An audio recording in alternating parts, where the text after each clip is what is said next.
श्रीमद् भागवत गीता भगवान का गाया हुआ वह ज्ञान है जो आज भी लोगों को सही दिशा दिखाता है। जिस तरह आज हम कई बार तमाम कारणों के चलते अपने कर्तव्यों से विमुख हो जाते हैं और हार कर समस्याओं से पलायन करने लगते हैं, उसी प्रकार महाभारत के युद्ध के समय निराश असमंजस की स्थिति में दिखाई देते हैं। तब भगवान श्री कृष्ण ने उन्हें जो दिव्य ज्ञान दिया वह गीता के रूप में हमारे सामने है। कलयुग की आपाधापी भरी जिंदगी में आखिर क्यों जरूरी है गीता का पाठ? इसे जानने के लिए आपको गीता का सिर्फ पठन नहीं बल्कि मनन करना होगा।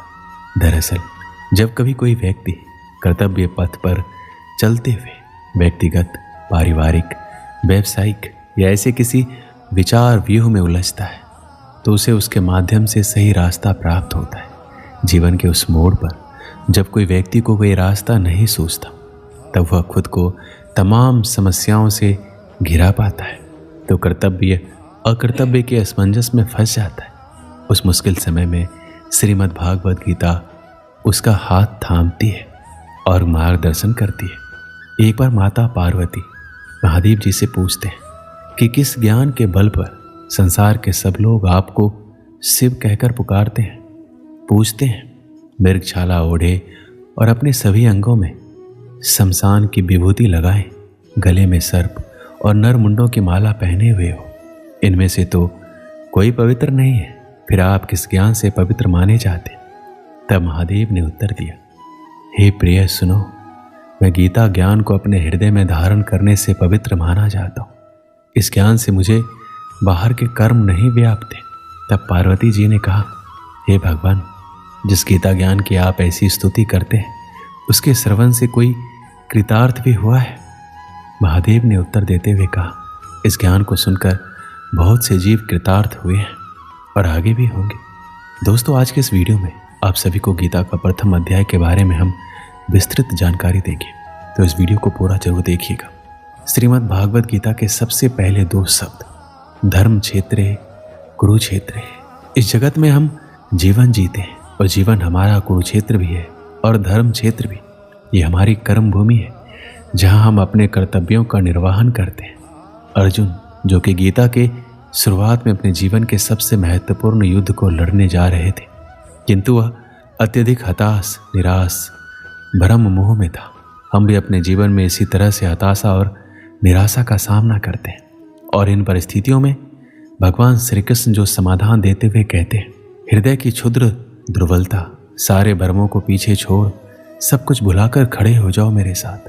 तो यहाँ श्री कृष्ण जी अर्जुन को केवल शाब्दिक ज्ञान ही नहीं अपितु प्रायोगिक ज्ञान भी प्रदान करते हैं जिससे उसे विजयश्री प्राप्त होती है।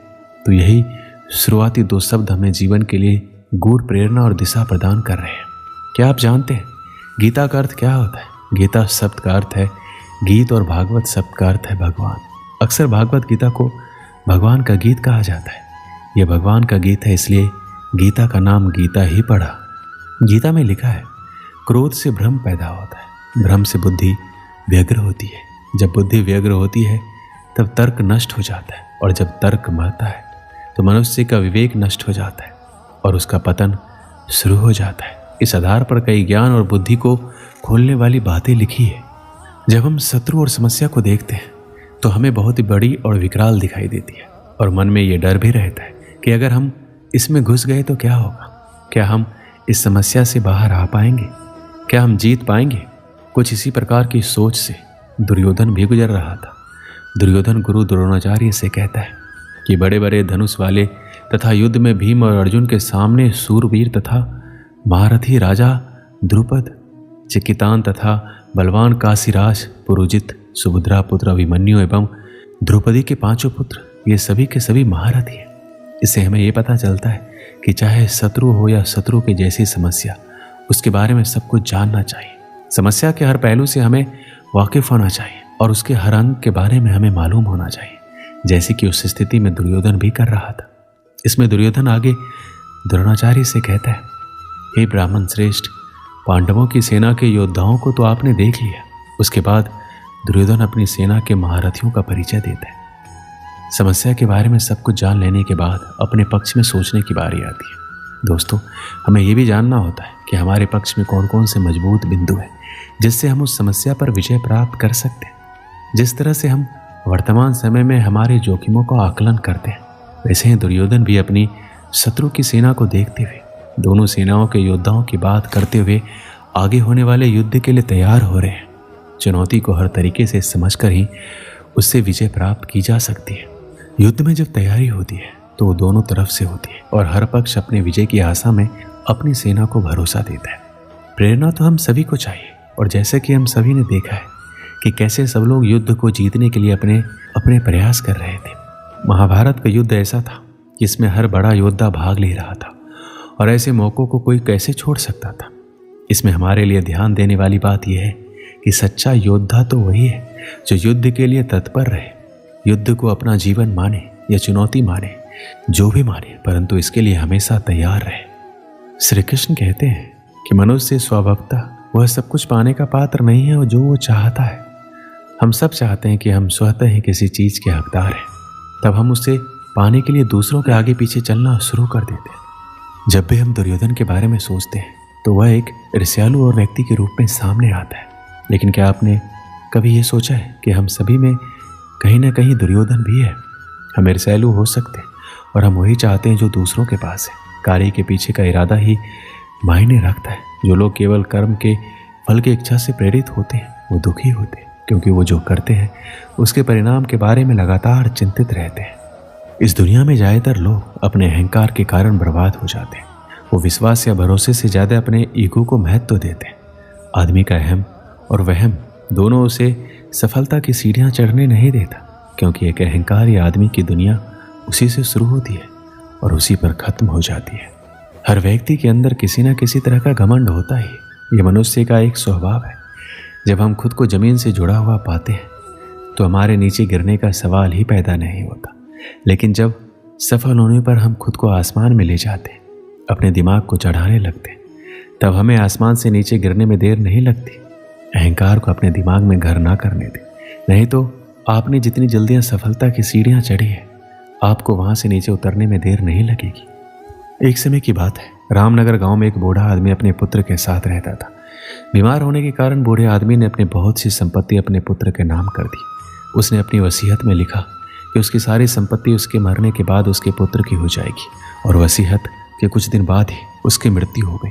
संपत्ति इतनी थी, उसका पुत्र और आगे आने वाली 7 पुश्तें बिना कोई काम धंधा किए आराम से खा पी सकते थे। मगर उसका पुत्र अभी भी संतुष्ट नहीं था। वह अधिक से अधिक धन कमाना चाहता था, इसलिए उसने अपने सभी अचल संपत्ति बेच दी और भिन्न भिन्न वस्तुओं की खरीद कर उसका व्यापार करना आरंभ कर दिया। भाग्यवश वह बहुत कम समय में अत्यधिक सफल हुआ तथा शीघ्र ही पहले से अधिक धनवान हो गया। उसने इतना अधिक धन इकट्ठा कर लिया कि दूसरे व्यापारी उससे ईर्ष्या करने लगे। कभी कभी दूसरे व्यापारी या उसके मित्र उससे सफलता का रहस्य पूछते तो वो कहता, मैं इसलिए उन्नति कर रहा हूँ कि मैं अपने धंधे को समझता हूँ और कठोर परिश्रम करता हूँ, और मैं अपने ग्राहकों को भी खुश रखना जानता हूँ। चूँकि उसने सचमुच व्यापार में तरक्की की थी, इसलिए उसके मित्र और अन्य व्यापारी उसकी सेखीबाजी को सच मानते थे। अपनी इस कामयाबी के कारण उसमें बड़ा ही अहंकार आ गया था, मगर उसे फिर भी अपने धन से संतुष्टि नहीं थी। वो अभी भी बहुत सा धन कमाना चाहता था। उसने व्यापार में अपने हाथ पैर फैलाने आरंभ कर दिए। आरंभ में तो उसे व्यापार में लाभ हुआ, मगर उसका अहंकार इतना बढ़ गया था कि भाग्य की देवी उससे अप्रसन्न हो गई। उसे व्यापार में घाटा होने लगा। पहली घटना तब हुई जबकि माल से भरा हुआ उसका समुद्री जहाज डाकुओं ने लूट लिया। दूसरी घटना में माल से लदा जहाज अरब सागर में डूब गया। उसके भाग्य में कुछ न कुछ अपशगुन उत्पन्न हो गया था। तीसरी घटना ने उसे बिल्कुल ही उखाड़ फेंका। वह दर दर का भिखारी बन गया। उसका सारा व्यापार चौपट हो गया। उसकी यह दुर्दशा देखकर उसके मित्रों ने पूछा, भाई तुम्हारी ये दुर्दशा आखिर कैसे हुई? इस पर उसने अपने भाग्य को कोसा और कहा, क्या बताऊं, किस्मत ने साथ नहीं दिया। भाग्य की देवी ये बात सुनकर अप्रसन्न हो गई। वह साक्षात उसके सामने प्रकट होकर बोली, तुम सचमुच बहुत अकृतज्ञ हो। जब तक तुम सफलता की सीढ़ियां चढ़ते रहे तब तक तुम उसका सारा श्रेय खुद लेते रहे, मगर जैसे ही हालात खराब हुए तुमने भाग्य को धिक्कारना आरंभ कर दिया। याद रखो, मनुष्य की अहंकार ही उसे ले डूबता है। इस कहानी से हमें क्या सीख मिलती? अहंकार से व्यक्ति का सर्वनाश हो जाता है और हमें कभी अहंकार नहीं करना चाहिए।